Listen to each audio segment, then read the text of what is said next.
Saludos, buenas tardes. Mi nombre es Olga Flores, estudiante doctoral del programa de Psicología Industrial Organizacional de la Universidad Carlos Albizu. En la tarde de hoy vengo a compartir con ustedes un breve análisis sobre un documental llamado The Dark Secret of Hendrik Schön, que fue publicado por la cadena BBC. Hendrik Schön era un prominente físico y científico alemán que tomó notoriedad por la rapidez de sus publicaciones y sobre todo por unos hallazgos sorprendentes en el tema de la nanotecnología. Su rápido ascenso a través de sus investigaciones, avances y publicaciones en prestigiosas revistas como por ejemplo Nature, le hicieron ganar gran respeto no solamente de su comunidad científica, sino también de sus colegas o peers. Sus colegas inclusive decían que era como competir con Dios, que nadie podía contra él.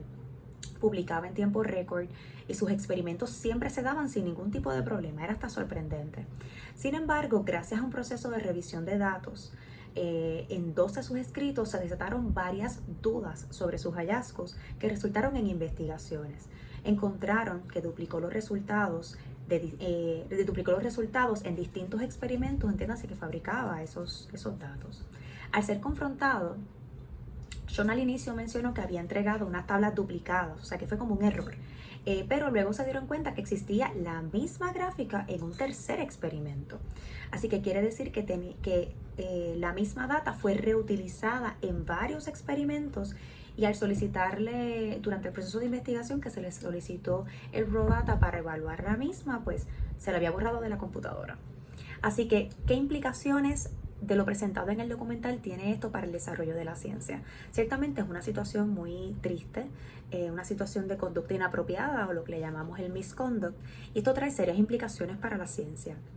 El proceso de peer review o revisión de colegas expertos, ¿verdad?, en esa área de conocimiento, se supone que sea uno de escrutinio, donde se revisa la información del escrito, y ese proceso ciertamente el objetivo principal es que brinde credibilidad a ese escrito, ya que es revisado por otros expertos.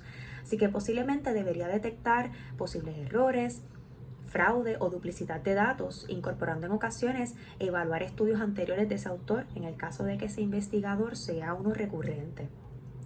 Este tipo de sucesos del Dr. Schön le resta credibilidad y confianza a un proceso que se supone, como mencioné, sea de escrutinio, afectando la imagen de la comunidad científica y posiblemente hasta el de la propia revista donde esos datos fueron publicados. Ahora bien, como profesionales de la investigación, ¿qué podemos hacer para prevenir que esto vuelva a ocurrir?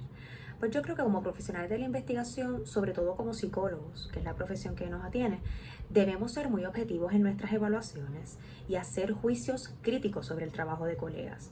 Regirnos fielmente a nuestro código de ética, el cual es enseñado y compartido desde el inicio de nuestros estudios y que al final del día es el que rige lo que debe ser una conducta adecuada en un proceso de investigación. Yo desconozco si existe o si existió, ¿verdad?, en el momento en que sucedió lo de Schön, pero probablemente ese proceso de peer review igualmente debería ser evaluado y reforzado, implementando medidas y guías claras para que respondan al objetivo principal, que es que esos expertos en esa área de conocimiento provean un escrutinio a un escrito antes de ser publicado en una revista profesional. Igualmente se nos preguntó que encontráramos algún caso similar en la rama de la psicología. Pues yo estuve buscando y encontré un artículo de la revista Science publicado el 6 de septiembre del 2012. Habla de un caso que muy similar al de Hendrik Schön, es de un psicólogo investigador de la Universidad de Harvard llamado Mark Hauser. Este estudiaba las raíces biológicas de la cognición y la moralidad en humanos y animales, específicamente en los monos. Existen muchas similitudes entre ambos. Entre ellos, ambos eran sumamente populares en su comunidad científica. Hauser era un profesor muy popular por sus estudiantes y sus ideas muchas veces le atraían varios colaboradores y obtenía mucha la atención de varios medios. En sus mejores años se dice que Hauser realizaba un artículo peer reviewed por mes, muy similar a Schön, que se menciona o que en el documental mencionó que lo podía hacer en sus mejores años hasta cada 8 días. Hauser fabricó, falsificó data y realizó falsas declaraciones en 6 experimentos que eran sustentados por fondos federales. Ambos publicaron en revistas muy prestigiosas, en el caso de Schön, la revista Nature, y en el caso de Hauser, en la revista Cognition. Luego de una extensa investigación que se realizó, ambos realmente fueron objeto de investigaciones, pero en el caso de Hauser, él renunció a su posición facultativa en la Universidad de Harvard, ya que lo encontraron culpable o responsable más bien de conducta inapropiada o misconduct en esas investigaciones. Hauser, aunque él nunca admitió su misconduct, pero sí confesó haber cometido errores en esas investigaciones que fueron objeto, que es muy similar a Sean. Hauser mencionó que él había intentado, ¿verdad?, hacer demasiado y que dejó importantes detalles que toda la cosa se le salió de control, o sea, su investigación se salió de control. Así que ambos claramente demuestran que tienen un patrón de conducta inapropiada en sus investigaciones y sobre todo al momento de publicar sus datos.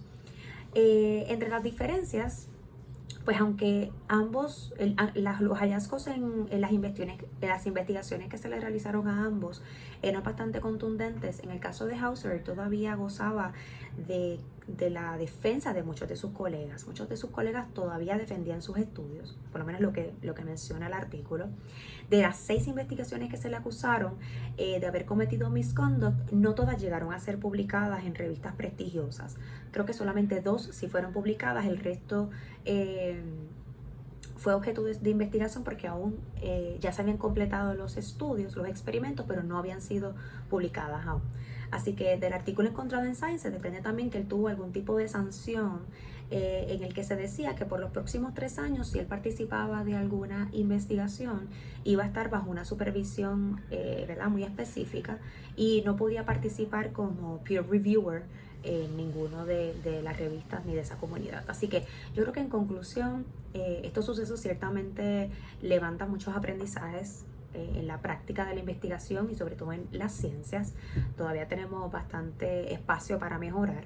En el caso de nosotros como profesionales de la investigación y psicólogos, es importante adherirnos fielmente a nuestros valores y principios éticos, no decirlos ni leerlos de por sí, sino meramente vivir ese código, ¿verdad?, y esas conductas, sobre todo el de nuestra profesión, como el que, por ejemplo, que dice que es de beneficencia general y establece que tenemos que tener una preocupación por el bienestar de la sociedad.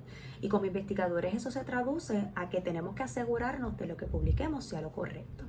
Así que gracias por su tiempo y linda tarde.